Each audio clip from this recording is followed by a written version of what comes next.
Padilla.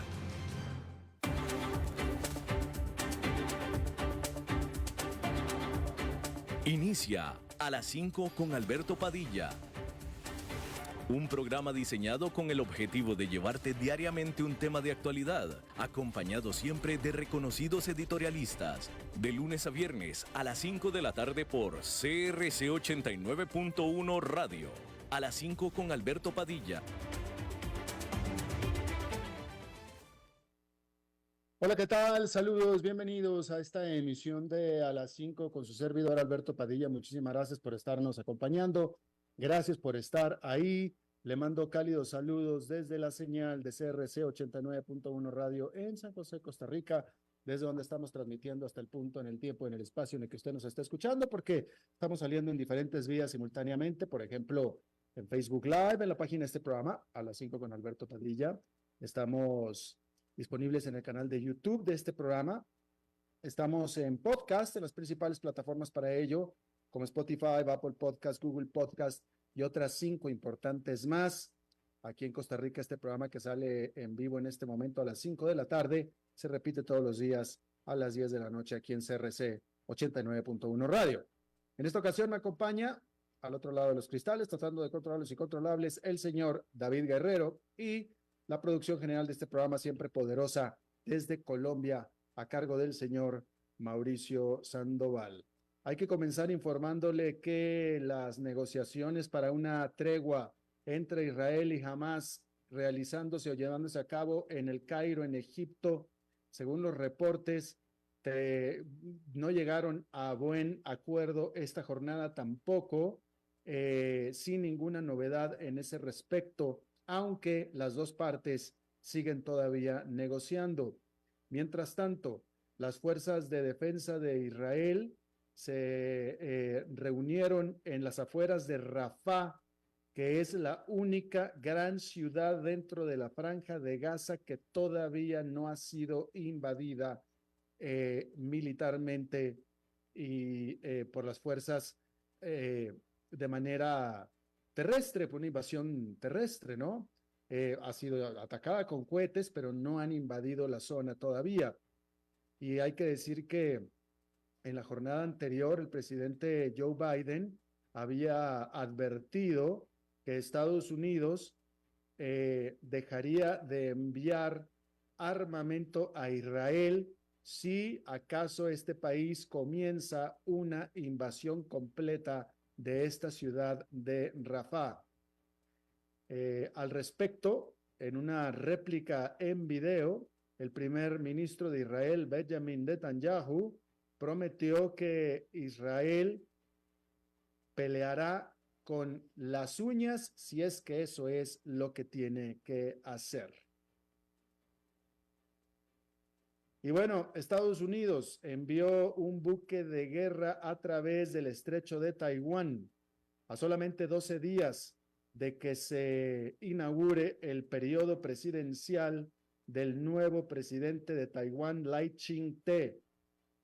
Hay que recordar que China reclama a Taiwán como territorio propio, lo considera una provincia renegada y reclama como propia el territorio y su jurisdicción sobre ese territorio, junto con el estrecho de Taiwán, que es que es el canal oceánico que separa a Taiwán, que es una isla, del continente chino.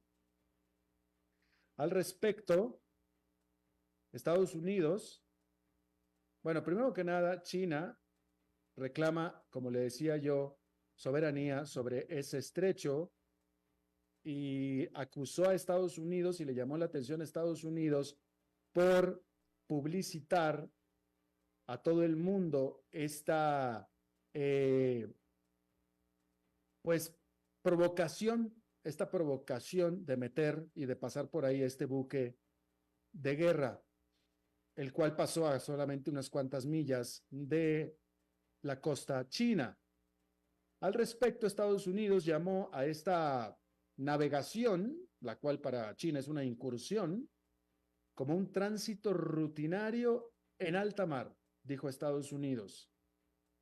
Hay que decir que el presidente electo de Taiwán, Lai, ha molestado o ha causado la ira de China con sus declaraciones proindependentistas, aunque hay que decir que durante la campaña se moderó, cuando estuvo en la campaña oficial. Y bueno, como le habíamos informado también este miércoles, este jueves no hubo deliberaciones, no hubo juicio, no se realizó el juicio en el que está inmerso el expresidente Donald Trump en Manhattan. Este jueves hubo descanso, este viernes retoman, pero en la jornada del miércoles, la famosa Stormy Daniels terminó su testimonio en este juicio por este juicio que se lleva en contra del expresidente de Donald Trump, por la manera en que trató de ocultar los pagos que hizo a Stormy Daniels, esta actriz pornográfica, para comprar su silencio. La defensa de Donald Trump, y de nuevo hay que reiterar algo, porque me parece que es muy importante reiterarlo. Si hay una cosa que sí podemos saber, por cierto, o sea, podremos discutir sobre el mérito de las acusaciones en contra de Donald Trump. Podemos discutir si es una persecución política, podemos discutir si Donald Trump es inocente, podemos discutir si los crímenes se le fabricaron. Todo eso es discutible. Si usted quiere, es discutible. Todo lo podemos discutir.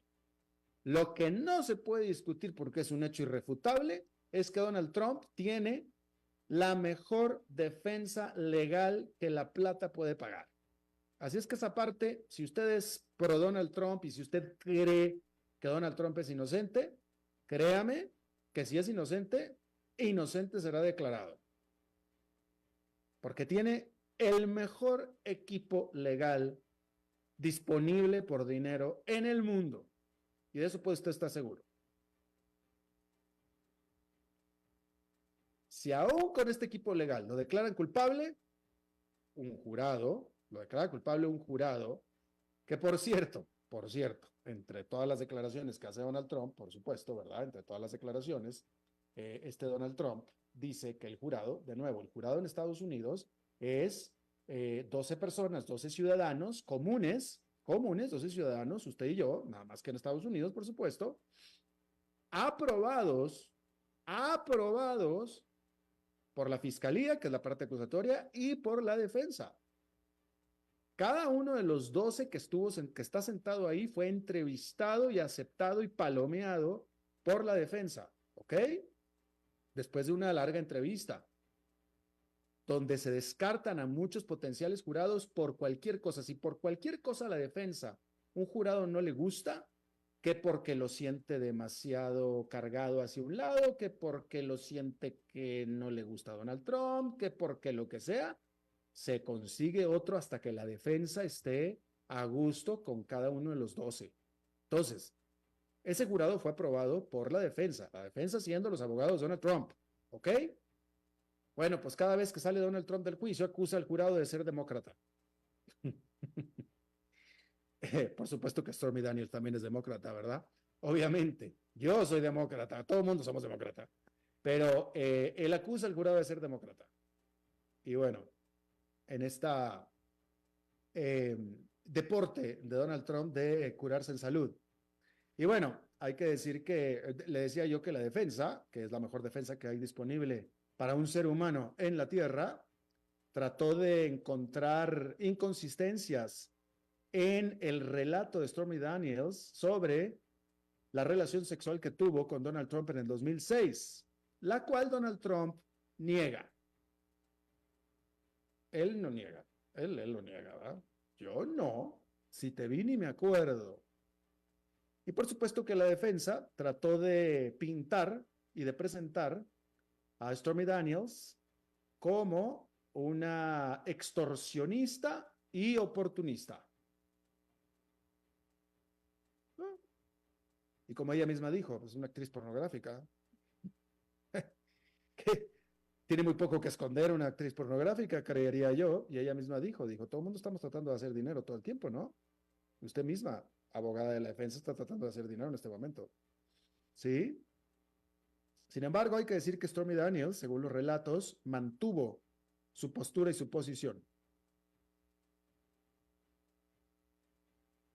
Y al final, lo que dijo ella es que el que se haya conocido esta historia, que ella no la reveló, ella después la aceptó, pero ella no fue quien la reveló.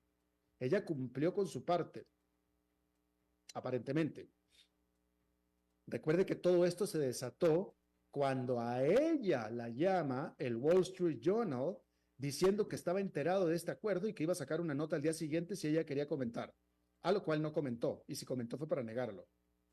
Pero se supo, al final se supo. Entonces ella tuvo que decirlo, ella tuvo que descubrirlo, ¿sí? Al respecto, ella dice que el que se haya conocido esta historia de su relación con Donald Trump ha sido en realidad una experiencia negativa y no positiva, que no está en un lugar en el que ella prefería estar. Y bueno, ahí lo tiene usted. Hay que decirle que en otras noticias, TikTok anunció que presentará medidas para poder identificar y etiquetar a los videos que sean generados por inteligencia artificial. Lo que hasta ahora venía sucediendo en otras plataformas de redes sociales era que éstas requerían a los usuarios el especificar si el contenido que estaban subiendo a la red era inteligencia artificial o no. Pero eso se lo pone responsabilidad al generador, es decir, a la persona, al usuario. ¿Sí? Bueno, ahora TikTok se convierte en la primera red social que automáticamente reconocerá si los videos que se están subiendo son de inteligencia artificial o son genuinos.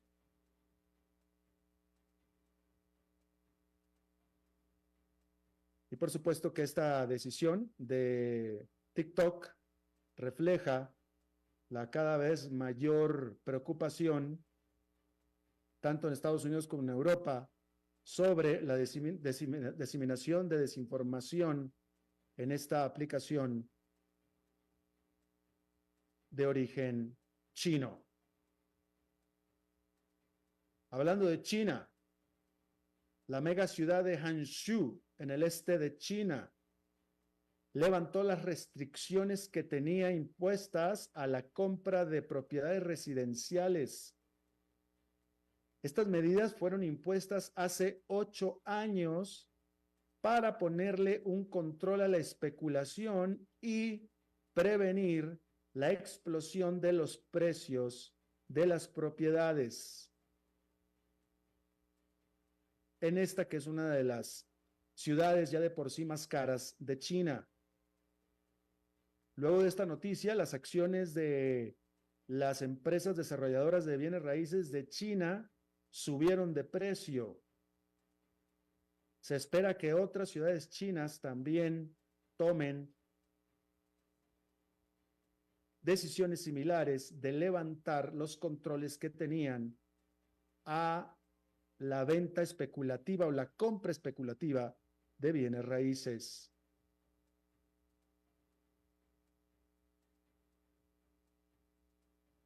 Hay que decirle que Rusia informó que sacará a cientos de soldados que tenía asentados en Armenia, donde estaban ahí para resguardar las fronteras. Tradicionalmente Rusia ha respaldado a Armenia en la disputa que lleva décadas sobre la zona de Nagorno-Karabaj, que es esta región étnicamente armenia, pero que fue recapturada por Azerbaiyán el año pasado. Sin embargo, las relaciones entre Armenia y Rusia se han enfriado desde que el primer ministro Nikol Pashinyan, que está en el poder desde el 2018, culpó a su aliado de haber fallado en defender a los armenios en su territorio. En Canadá, las arenas petroleras, como se le conoce, lo estoy traduciendo literalmente del inglés, es Canada's Oil Sands. Las arenas petroleras de Canadá aumentarán su producción en un 15% para el 2030, de acuerdo a un reporte de la S&P Global Commodity Insights. Este pronóstico de esta firma de estadísticas y de investigación pone este incremento más alto de lo que anteriormente se había predicho, reflejando los esfuerzos de las firmas para que los proyectos existentes en esa zona produzcan más. Los ambientalistas han objetado desde hace tiempo estos proyectos, sobre todo porque el extraer petróleo de estos depósitos rocosos en la provincia de Alberta requiere de muchísima energía. Y esto debe venir de la mano con la apertura de el oleoducto, nuevo oleoducto de esta zona hacia el Pacífico canadiense. Así es que ahí lo tiene usted. Bueno, hay que decir que Rusia marcó 79 años de que venció a Hitler. Recuerde usted que quien terminó por invadir Alemania fue Rusia. No fueron los aliados, no fue Estados Unidos, fue Rusia. Los aliados iban, pero quien al final tomó Alemania fue Rusia, fue Stalin. ¿Sí? Y entonces Rusia conmemora esta fecha, y esta vez fue hace 79 años. Y le llaman el Día de la Victoria. Y se conmemora con un desfile. Y ese desfile fue este jueves. Hay que decir que el año pasado, este evento fue bastante deslucido el año pasado, donde se contabilizaron totalmente 51 vehículos militares que desfilaron por la Plaza Roja, y en aquel entonces, hace un año, solamente un solo tanque pasó por ahí, y este fue un T-34 de la Segunda Guerra Mundial. Esto fue el año pasado, ¿sí? Este año fue diferente, y fue diferente por una razón muy particular, y es que coincidió no solamente el aniversario del Día de la Gloria o de la Victoria, sino también el día de la inauguración del quinto término presidencial de Vladimir Putin, que, como usted sabe, ganó unas elecciones faramaya, por supuesto, que ni para qué se hubieran organizado, ¿sí? Y por supuesto que para Putin, el Día de la Victoria tiene un simbolismo también con respecto a la guerra que él mismo está librando en este momento en Ucrania. Y necesita esta imagen y esta narrativa de venceremos. ¿De qué es la victoria? El Día de la Victoria. Y sobre todo en este momento y en esta época, en lo que va del año, en donde efectivamente Rusia estaba haciendo varios grandes avances en Ucrania, sobre todo por la falta de ayuda que hasta hace poco Ucrania dejó de recibir por parte de sus aliados Europa y de los Estados Unidos. De tal manera que en este desfile de este año, este jueves, por la Plaza Roja, ¿sabe usted qué fue lo que desfiló? Pues desfilaron armamento de la OTAN capturado por los rusos, así como también sistemas nucleares móviles, en una manera de mostrarle, amedrentar quizá a quien quiera que pudiera estar viendo Occidente. Sin embargo, hay que decir que no se vieron, según los analistas, no se notaron tanques modernos ni tampoco vehículos de pelea de infantería que se asume que están usándose para mejores cosas en otra parte, como usted puede comprender. Hay que decir que, según los analistas, cada vez más las Fuerzas Armadas de Rusia están dependiendo de vehículos de la era soviética reconfigurados, mejorados, que habían estado todos guardados durante años. Y según los analistas, con los avances que está haciendo Rusia, todavía con estos avances que está haciendo Rusia, con este empuje que está haciendo Rusia, Rusia muy pronto va a presentar falta de armamento y de vehículos. Es lo que dicen los analistas. Bueno, aquí en este continente, en el sur, en Argentina, este jueves hubo una huelga masiva por parte de la Confederación General Laboral, que es el más grande sindicato de Argentina, que había convocado una huelga general este jueves. Y no es la primera que convoca en lo que va de este año. En enero, este sindicato también había convocado a una huelga para protestar en contra de los recortes de presupuesto que había presentado el recién juramentado presidente Javier Milei. Y ahora esas propuestas de Milei, que ya fueron aprobadas por la Cámara Baja del Congreso argentino, pues hizo que los 7 millones de miembros de la sindicato se movilizaran de nuevo. Actualmente, esta propuesta, que se conoce como la ley Omnibus de Milei, está siendo examinada por la Cámara Alta de Argentina, por el Senado. Y entre otras cosas, esta ley Omnibus, que es un conjunto muy amplio de leyes, pero que van en paquete, van en Omnibus, renegocia los acuerdos sindicales y fiscales y ordena la privatización de algunas compañías que hoy son del Estado.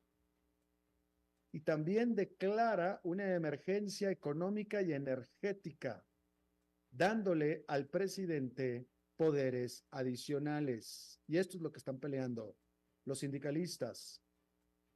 Hay que decir que tan pronto cuando Milei tomó poder en diciembre, recortó de manera muy importante el gasto gubernamental, lo cual tuvo un efecto inmediato en algo que no se había visto en Argentina en muchísimo tiempo, que fue en un superávit fiscal, que fue en que por primera vez en décadas el gobierno de Argentina estaba recibiendo más plata que el que gastaba. ¿Sí? Estamos hablando de superávit fiscal mensual, obviamente. Y es la primera vez que sucedía eso en más de una década. Digo, suena muy bonito, ¿verdad? Suena muy bonito. Vaya, superávit fiscal es extraordinario cuando hay superávit porque se ingresa muchísimo a pesar de que se está gastando mucho. ¿Sí? Superávit siempre es que entra más de lo que sale. Pero en el caso de Argentina, lo que pasa es que no está saliendo nada. Hubo un recortón de todo y nada más está entrando. Entonces así es muy fácil tener un superávit. ¿Sí? Y es importante notarlo porque, vaya, el hecho de que el gobierno no esté gastando nada, eso está causando dolores económicos en muchos sectores y a mucha gente en Argentina. Sin embargo, es necesario. Sin embargo, es necesario. ¿Sí? Por supuesto que con la ley Omnibus estando en discusión en el Senado, pues todavía no hay nada seguro y es una cuesta arriba, completamente, todavía.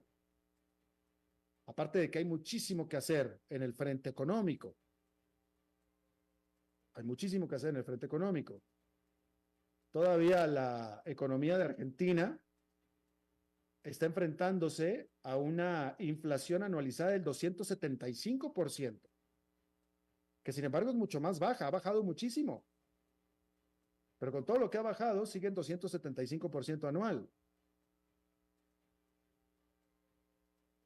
Pero está bajando. Las cosas van por buen camino. Van por buen camino. El Fondo Monetario Internacional, a quien le debe 55,000 millones de dólares, que todavía no le paga, calificó al progreso económico de Javier Milei como impresionante. Y sí, definitivamente es impresionante, pero como lo hemos dicho en este programa, y lo voy a repetir aquí, y lo digo en serio, yo más que de Javier Milei, estoy muy orgulloso y muy admirado de los argentinos, del pueblo que lo votó a Javier Milei y lo está respaldando, que lo votó hartos, por supuesto, de la situación, con la plena conciencia y decisión de que las cosas se iban a empeorar y iban a ser más difíciles en su búsqueda de arreglarse, y sin embargo decidieron darle la oportunidad. Y le están dando la oportunidad los argentinos. Las más recientes encuestas apuntan a que el 49% de los argentinos aprueban todavía a Javier Milei. Esto es un poquito menos. Bueno, no es cierto, no. Iba a decir un poquito menos que los que votaron por él, pero no, porque podemos estar hablando de dos cosas diferentes. Pero el punto es que la mitad de los argentinos apoya a Javier Milei, y esto es muy importante. Esto es muy, muy importante, y por eso le decía yo, Javier Milei está haciendo lo que tenía que hacer y el mandato que tenía que hacer para lo que lo pusieron. Javier Milei está haciendo lo que él prometió y está haciendo, como él dice, a mí me trajeron aquí para hacer lo que estoy haciendo, y es cierto, pero también habían traído para hacer lo propio a Alberto Fernández, a Mauricio Macri, y antes a Cristina, y antes, inclusive antes a De la Rúa, y a nunca nadie, especialmente de los reformistas, los que quisieron realmente hacer reformas, fueron Macri y De la Rúa, porque no le quedó de otra. Y los argentinos no se lo permitieron. En el caso de Macri tuvo más miedo. A Macri le tembló la mano, realmente le tembló la mano, porque le tuvo miedo a los argentinos. Macri le tuvo miedo a los argentinos, con todo y que le dieron el apoyo. A Macri le tembló la mano. Yo siempre estuve en contra del gradualismo famoso. Y Milei me parece que entendió, cosa que Macri no entendió, el mandato que le estaban dando con su voto los argentinos, y es: arregla este desastre, que nosotros te apoyamos. ¿Quién sabe? E incluso si Macri lo hubiera podido lograr en su momento. Lo que pasa es que, de nuevo, Macri le tembló la mano y lo trató de hacer poco a poquito. Y digamos que, pues no, perdió el momento. Milei está aprovechando el momento y le está saliendo. Y está descubriendo que efectivamente cuenta con el apoyo de quien votó por él. Y votó por él la mayoría de los argentinos. Y lo están aguantando, lo están sosteniendo, lo están apoyando. Y eso es maravilloso. Y mañana vamos a estar informándole acerca del famoso éxito de esta huelga general, que bueno, ya sabemos que son 7 millones de sindicalistas, que 7 millones es un mundo, pero lo más importante es qué hizo el resto de los argentinos al respecto. Eso es realmente lo más importante. Así es que realmente, y es en serio, si esto sale adelante, va a ser un triunfo de los argentinos, no de Javier Milei. Quien puso ahí a Javier Milei fueron los argentinos. No solamente lo pusieron, sino que lo apoyaron y lo respaldaron y aguantaron a que tuviera que hacer lo que tuvo que hacer, lo cual es muy doloroso y muy duro, y va a ser un triunfo de los argentinos.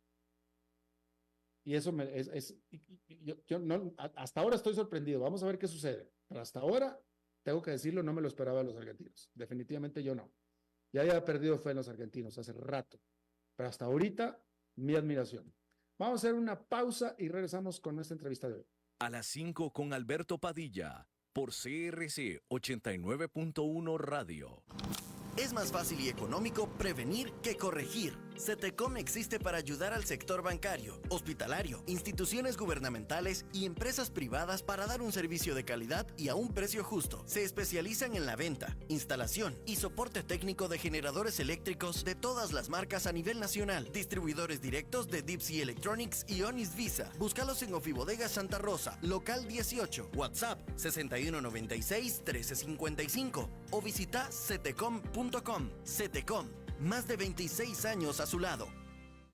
Ok, ya te has reído con nosotros, has aprendido con nosotros y nos hemos conocido más. Pero es hora de ponernos serios. El mejor momento para invertir fue hace 10 años y el segundo mejor momento para hacerlo es hoy. Entra a transcomer.com, convertite en un inversionista y transforma tu destino. Transcomer, puesto de bolsa de comercio. Construyamos juntos su futuro. Somos expertos en eso.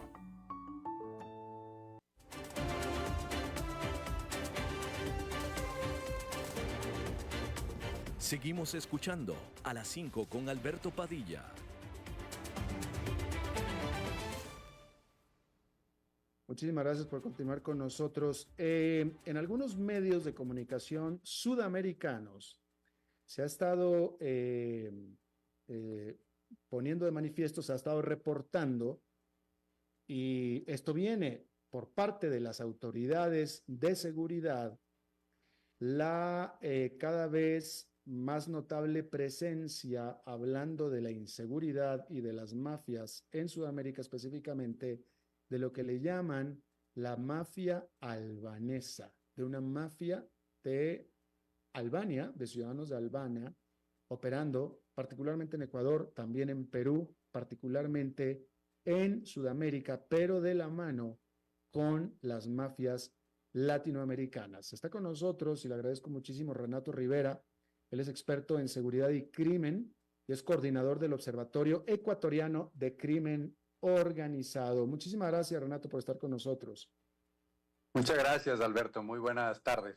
¿Cómo es que cómo es que llegamos a descubrir, o que las autoridades empiezan a descubrir, digamos, ya no tanto la conexión, pero sobre todo la presencia albanesa en territorio latinoamericano? Bueno, puntualmente la presencia de redes balcánicas, diría yo, porque sin duda los albaneses han tenido un rol preponderante, pero ahí también se incluyen pues serbios, bosnios, inclusive algunos griegos que son parte de esta red de crimen organizado. Tienen un rol muy importante en función del crecimiento que ha tenido el envío de cocaína o el tráfico de cocaína hacia la Unión Europea. Es un fenómeno más o menos de unos 10 años donde ellos empiezan a insertarse puntualmente tanto en los enclaves de producción de la cocaína, es decir, en el sur de Colombia específicamente, donde empiezan a comprar directamente esta cocaína, pero lo más importante de ellos es cómo empiezan también a tener una presencia importante en los puertos de los países de tránsito, Amberes, Rotterdam, y lo más importante es pues los puertos del Perú, pero en los puertos de Ecuador y los puertos de Colombia. Es como a partir de esa concentración que ellos tienen en los puertos para el envío de cocaína es que empiezan también a interrelacionarse con grupos criminales de Latinoamérica. Claro, ahora al final supongo que es toda una organización, es decir, supongo que en Rotterdam, en Europa, etcétera, también hay operativos de la mafia mexicana, por ejemplo, estableciendo los contactos allá en aquellas partes, quiero suponer. ¿Cuál es la importancia de las redes de la mafia albanesa, si tú quieres? Es que han logrado establecer alianzas tanto con las redes europeas, pues con una serie de mafias, por ejemplo, de marroquíes, pero también esa alianza estratégica que tienen con la 'Ndrangheta. Han logrado como replicar ese modelo de alianzas con los países latinoamericanos. Ahí pues podemos poner al Clan del Golfo, las disidencias de las FARC en Ecuador puntualmente. Lo que han logrado es generar como un acuerdo al mejor postor, si tú quieres, con todas las organizaciones criminales que actualmente están en guerra. Claro. Oye, Renato, pero fíjate, leyendo sobre, bueno, primero que nada, en este caso que estamos hablando de la mafia albanesa, y tú acabas de mencionar otras nacionalidades también. También se sabe, reflejado en la prensa mexicana, de la mafia rumana que impera en la zona de Cancún, y no tanto necesariamente con narcotráfico, pero sí con crímenes financieros. Y luego aparte, desde antes estaba la triple frontera allá en Sudamérica, donde hay operativos de Hamas y etcétera. Puchica, como dicen ustedes en Ecuador, estamos hablando, Latinoamérica es tierra de nadie, o tierra de todos. Bueno, hay que tomar en cuenta que el crimen organizado moderno ha llevado como una especialización de los negocios. Tanto las nuevas redes que vemos que están en delitos financieros, como el caso de los albaneses que han llevado esta especialización de la logística del tráfico de drogas, lo que ha hecho es que cada vez tengas mayor presencia de organizaciones criminales internacionales con presencia en América Latina. Esto no funcionaría si es que no tendrías también un auge o una mayor rentabilidad de las organizaciones criminales latinoamericanas. Entonces, lo que vemos tanto en México como en Costa Rica, como en Ecuador, como en Perú, es que esta presencia de organizaciones extranjeras, que incluiría, por ejemplo, a los chinos, que tienen también dentro del crimen organizado un rol muy importante en las finanzas, es de esta especialización que se ha dado en el crimen organizado a nivel global en los últimos 15 años. Renato, y una pregunta. Bueno, hay muy pocos albaneses en América Latina. Estos albaneses dicen que son albaneses, es decir, podríamos pensar que cualquier albanés que está radicado en América Latina está metido en estas operaciones. No necesariamente, hay que tomar en cuenta, yo diría, dos puntos de vista. Los albaneses que migran a América Latina lo hacen, pues uno con la nacionalidad, con su pasaporte. Muchos de ellos pues también están vinculados al comercio, sobre todo el puerto de Durres en Albania es muy importante para el comercio latinoamericano. La banana que sale de Costa Rica, de Ecuador, de Colombia, llega a ese puerto y pues hay muchos comerciantes alrededor de estos negocios. Pero también hay una doble nacionalidad, o si tú quieres también una falsificación de pasaportes donde ves albaneses con nacionalidad griega. En la península, pues en los Balcanes, lo que se da también es una falsificación muy importante de documentos. Entonces, muchos albaneses lo que están haciendo es viajar a América Latina con documentos falsos. Ya. Según los reportes, y esta es la pregunta que yo te hago a ti, que me la corrobores, los reportes indican que, en este caso, los albaneses no necesariamente son los que están echando tiros, no son violentos, no son los que están ejecutando personas, no están armados, no son un brazo armado de la mafia. Correcto. Hay que tomar en cuenta que los albaneses, como te decía, tienen una lógica o un método de transacción al mejor postor. No necesitan generar una estrategia de control del territorio, como vemos con los carteles mexicanos que tienen presencia en Colombia y en Ecuador, donde sí buscan que una organización local tenga control del territorio. Ellos lo que han hecho es pagar a la organización que pueda mover más rápido la cocaína desde los puertos hasta los mercados de consumo en Europa. ¿Cómo hacían? Este fenómeno de los albaneses parece como nuevo, pareciera nuevo. ¿Cómo hacían antes las mafias mexicanas o las colombianas para enviar la cocaína que a los albaneses están haciendo en este momento? Bueno, potencialmente, al menos la relación histórica que tú ves entre organizaciones criminales se dio con las mafias italianas. Y es este vínculo que tenías en anterioridad para tener este tráfico a Europa. Sin embargo, la especialización de los albaneses se ha dado en los últimos años por el rol que ellos tenían en el tráfico de heroína desde Medio Oriente hacia Europa, que llevó a esta dinamización o que se vinculen cada vez más en el tráfico de cocaína, no solo por la crisis del opio que hemos visto en los últimos años, sino también en la sobreproducción de cocaína que se ha dado en América Latina, sumado al crecimiento también del comercio de productos legales, si tú quieres, de la Unión Europea. Entonces ahí aparecen estos albaneses como esta organización que está en las capacidades de proveer estos productos o esta especialización logística a Europa, pero como te decía, no funcionaría si no es con esta alianza tan importante que han generado con mafias italianas que viene desde hace muchos años atrás. ¿Cómo es que funcionan también con los narcotraficantes o las mafias mexicanas, en este caso, que son ahora las que imperan en América Latina? Antes eran los colombianos, ahora son las mexicanas. No, lo pregunto porque no no lo podrían hacer solos los mexicanos. No. ¿Y cuál es lo importante, por ejemplo, para el tráfico de Europa, que lo que han hecho los albaneses y por qué hay esta coordinación con los mexicanos, con los ecuatorianos y con los colombianos? Es que los albaneses han generado un método de negocio a través de empresas. Hay un método del blanqueamiento del dinero, pero también la constitución de empresas exportadoras en donde pueden enviar una cantidad significativa de cocaína hacia Europa sin llamar la atención. Esto se ha visto en México con una serie de incautaciones que se han dado en el puerto de Barcelona, pero también se ha visto el mismo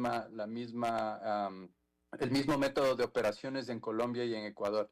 Es de esta constitución de empresas exportadoras que les ha llevado a uno a tener mayor rentabilidad, pero también dos, a que sus incautaciones sean menos riesgosas, si tú quieres. Ahora, de nuevo, el papel de los albaneses es de transportar o hacer llegar cocaína de Latinoamérica a Europa. Puntualmente, pero como te decía, también en lo que se refiere a otras dinámicas criminales en el mundo, los albaneses también históricamente se han dedicado al contrabando, pero también al tráfico de heroína desde el Medio Oriente hacia Europa. Eso también incluye tráfico de armas por su posición, pero en América Latina puntualmente es el tráfico de cocaína. Dijiste América Latina, y te pregunto, ¿Sudamérica nada más o también Centroamérica y México? En el caso de México también se ve esta relación del tráfico de cocaína. Hay una investigación muy importante que se desarrolló en Europa, donde se veía este mismo vínculo en América Latina, es decir, la constitución de empresas exportadoras que pues a la final daban una apariencia del envío de bloques, creo que era de cemento, y esto funcionaba a través de un vínculo entre ciudadanos mexicanos y albaneses. Lo mismo se ha visto con Colombia, con la constitución de empresas exportadoras de banano, y también en el Ecuador. Entonces va más allá solo de los enclaves productivos de la cocaína que se concentran en la región andina específicamente, y ya incluye otros países de América Latina. Me llama la atención cómo en Ecuador, porque supongo que es en Ecuador, o sea, gran parte de la violencia en Ecuador, quiero pensar que es por disputas entre mafias internas, de la misma manera que es en México. Gran parte de la violencia en México es por las disputas territoriales que tienen entre diferentes bandas de narcotraficantes mexicanas. Pero acá parece que entre mexicanos y albaneses eso sí funciona muy bien, ¿eh? Sí, así como funciona también con colombianos y ecuatorianos, y es por el método de negocios de los albaneses de pagar al mejor postor. Pagan más en comparación a otras organizaciones y eso las hace altamente competitivas. Entonces, esto normalmente no genera disputas con la organización albanesa, sino entre las organizaciones criminales locales. ¿Y cómo será que las organizaciones criminales internacionales se arreglan también los territorios? Porque, por ejemplo, se conoce, estamos hablando acá de los albaneses, pero los rusos también, en otras partes, los rusos, por ejemplo, dicen que los rusos dominan Miami, por ejemplo. ¿Cómo es que internacionalmente hablando se dice, bueno, albaneses, tú quédate con Latinoamérica y los rusos se quedan allá con otra parte y no se pelean entre ellos? Bueno, es que hay que ver que el control del territorio es siempre y cuando exista un tráfico, también tienes un enclave de producción donde necesitas específicamente controlar esos espacios. Si es que hay, por ejemplo, microtráfico o tráfico de drogas a pequeña escala, tú necesitas el control del territorio. Lo mismo sucede con las extorsiones, lo mismo sucede con cierto control, no necesariamente de los puertos de exportación, sino esos centros aledaños a los puertos, bodegas y almacenes grandes que requieren ese control del territorio, asimismo el cultivo de hoja de coca. Pero eso no sucede con los crímenes financieros, por ejemplo, donde ves una presencia significativa, como tú decías, de rumanos o de rusos o de chinos, donde realmente ahí el concepto de control de territorio cambia, y ahí es precisamente esas dinámicas de la violencia que se ve más en América Latina y que se lo ve en menor medida en otras regiones. Ya. Pareciera que, bueno, primero que nada, en un reporte que estaba leyendo, a ver si tú me lo explicas, Renato, porque yo no entendí la manera en la que lavan dinero los albaneses en América Latina, que a mí siempre, en el reporte explicaban cómo era lo que lo hacían, cómo depositaban y lo sacaban en otra parte, pero yo no lo entendí. Y sobre todo no lo entiendo en base a la experiencia que yo tengo tratando con bancos latinoamericanos, Renato, en la que, o sea, cualquiera de nosotros que estamos escuchando, que trate de depositar arriba de 9,000, 10,000 dólares en efectivo en una sucursal bancaria, aunque uno sea cliente conocido del banco, es tremendamente complicado. Y estoy hablando de 10,000 dólares nada más. ¿Cómo es posible que estas mafias puedan mover 10 millones de dólares en una sola semana sin problema? Bueno, hay dos aspectos y es una excelente pregunta, porque ¿qué dinámica se vio detrás de la compañía Velo, que es una de las mafias albanesas más importantes y sobre todo de quien fue catalogado en su momento como el zar de la cocaína en Europa, uno de los jefes, si quieres, o una de las personas más representativas de la compañía Velo, es que hacía depósitos en pequeñas cantidades, y lo que hacía a través de Western Union, para ponerte un nombre, pero también lo que hacía era enviar a personas tipo pitufeos, se llama en el Ecuador, para que puedas mover dinero desde el mercado de consumo, que sería Europa, hasta el mercado de producción, que es América Latina. Tú envías 10, 15, 20 albaneses, 20 serbios, 20 griegos con 100,000, 200,000 dólares, y ahí es precisamente donde uno empieza a ver los primeros errores en cuanto al control. Se controla mucho lo que sale de los países latinoamericanos, pero no se controla tanto lo que entra de Europa hacia América Latina. Entonces, este mercado, esta oportunidad es lo que vieron los albaneses. Y un segundo punto muy importante, porque esto es el dinero en efectivo, que no necesariamente constituye lavado de activos, pero lo que sí se vio, por ejemplo, en Ecuador, es la constitución de 10, 15 empresas a través de testaferros que se dedicaban a la exportación, y lo que hacían era comprar directamente empresas bananeras que estaban en riesgo o que tenían capacidad de exportación. Entonces lo que hacen es comprar directamente esas empresas y generan pues procesos y métodos de pago a través de las empresas de banano, de exportación de banano, y ahí se da el método no solo de lavado de activos, sino también este movimiento de cocaína a través de empresas exportadoras. Entonces es un tipo de delito de cuello blanco, si quieres decir, es mucho más experimentado y tiene una rentabilidad mayor, precisamente por esta comprensión de cómo funcionan las finanzas internacionales a través de los métodos de pago de las empresas. Claro, ¿y hay muchos albaneses encarcelados en América Latina? Bueno, darte una cifra exacta de los albaneses encarcelados no te podría dar. Una pregunta un tanto retórica, en el sentido de que si se ha hecho avances en el combate a este crimen. Muchos países han identificado precisamente el riesgo y la oportunidad que han tenido los albaneses para especializarse en el tráfico de drogas. Te podría hablar de los casos de Colombia y de Ecuador, donde sí ha habido un incremento de detenidos de albaneses precisamente dedicados al tráfico de drogas. Dritan Rextepi, que es uno de los personajes más representativos de la mafia albanesa, estuvo detenido en el Ecuador hasta el 2020. Fue detenido en Turquía en septiembre del año pasado. Y es a través de esa detención, o lo que estaba en prisión, que logró hacer ciertos contactos con las redes criminales ecuatorianas para mover la cocaína desde Colombia a los puertos. Claro. Bueno, pues Renato Rivera, experto en seguridad y coordinador del Observatorio Ecuatoriano de Crimen Organizado, te agradezco muchísimo tu buena disposición a charlar con nosotros esta tarde. Con muchísimo gusto, Alberto. Muchas gracias y muy buenas noches. Y buenas noches para ti. Bueno, vámonos directo, siendo jueves, vamos a cerrar esta emisión con la intervención de nuestro buen amigo y compañero y colega, el señor Dado, el señor Enfadado. ¿Cómo está usted, señor Dado? Bien, Padilla, saludos a ti, a la audiencia, al equipo. Hoy te quiero hablar de dos hombres que acaparan la atención de la política acá en Estados Unidos. Uno es un muchacho que a ti te gusta mucho, el expresidente Donald Trump, Sí. y el otro es este muchacho que, bueno, cada vez se hunde más en la encuesta, el presidente de Estados Unidos, Joe Biden, ¿no? Empecemos por Trump.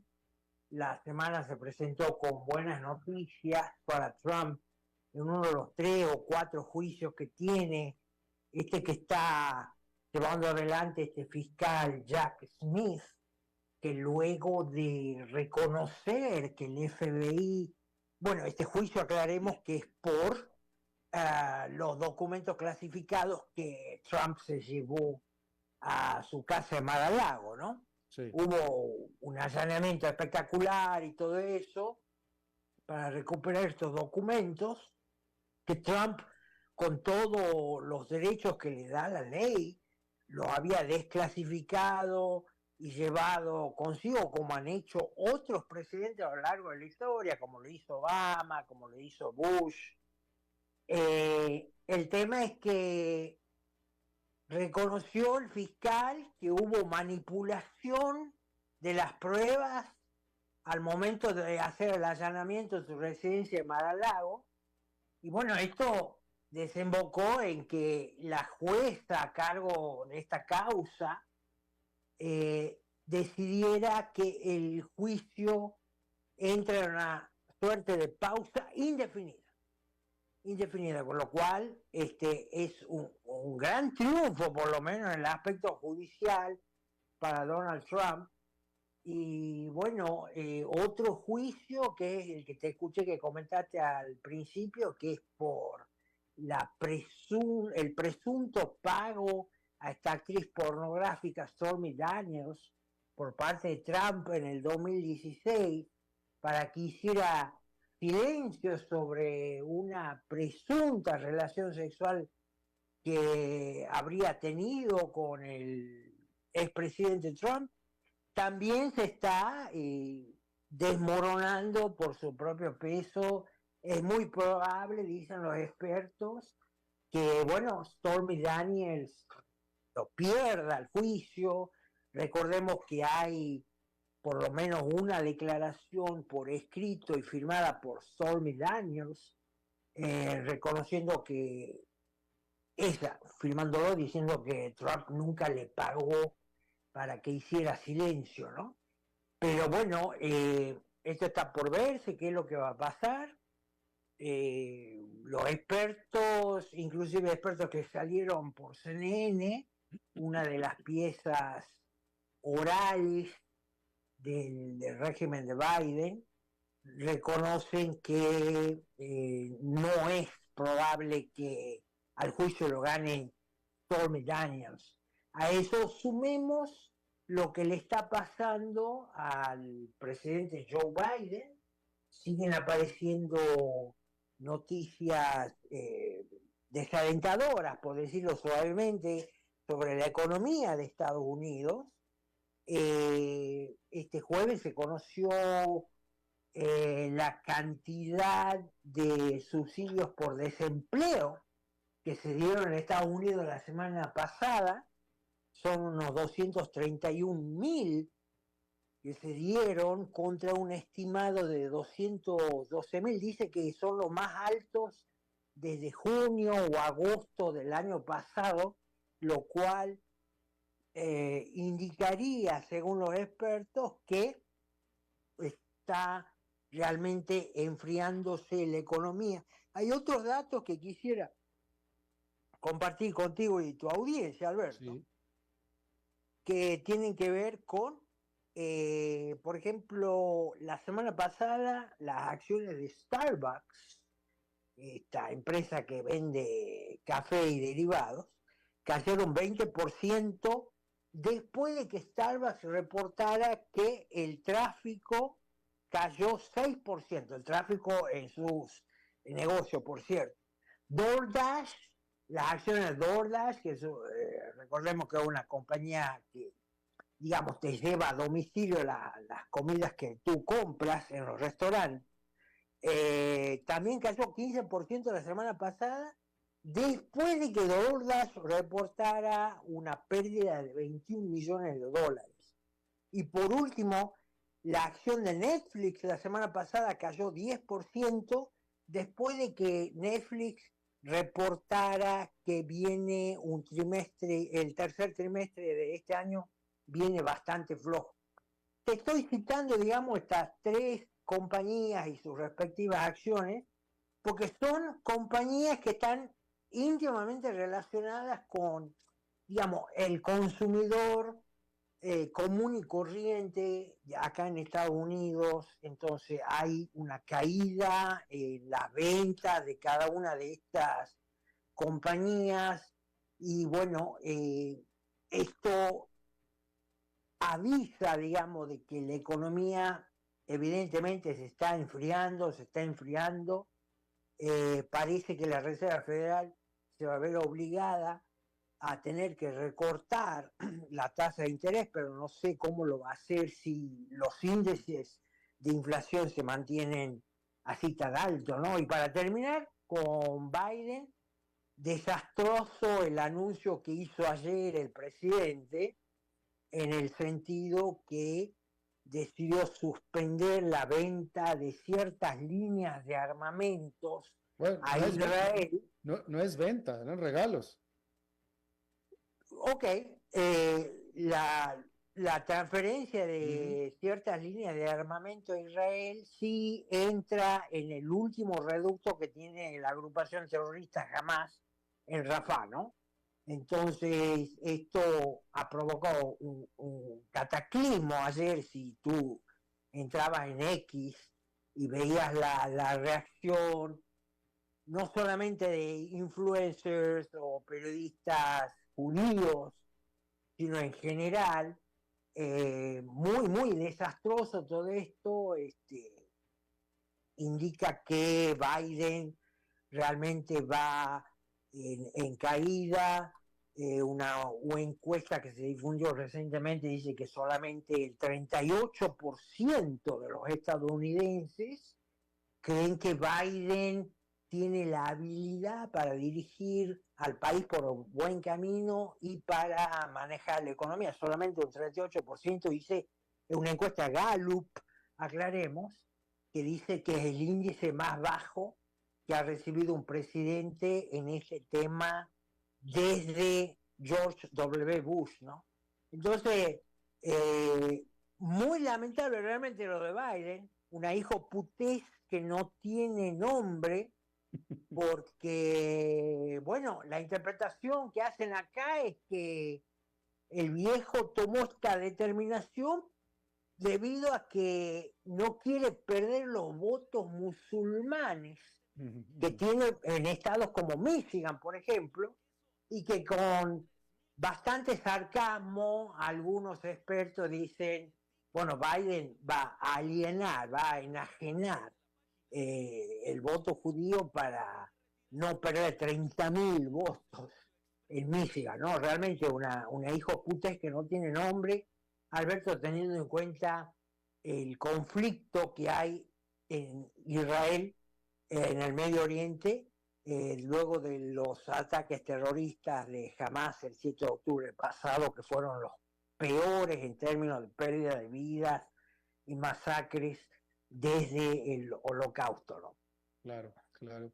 Señor Dado, bueno, imposible comentar más porque se nos acabó el tiempo, pero le agradezco muchísimo su nutrido comentario del día de hoy. Usted se lo merece para irle mucho más. Muchas gracias, señor. Nos vemos el próximo jueves, ¿ok? Hasta la próxima, Alberto. Hasta la próxima. Bueno, eso es todo lo que tenemos por esta emisión de A las 5 con su servidor Alberto Padilla. Muchísimas gracias por habernos acompañado. Espero que termine su día en buena nota, en buen tono, y nosotros nos reencontramos en 23 horas. Que lo pase muy bien.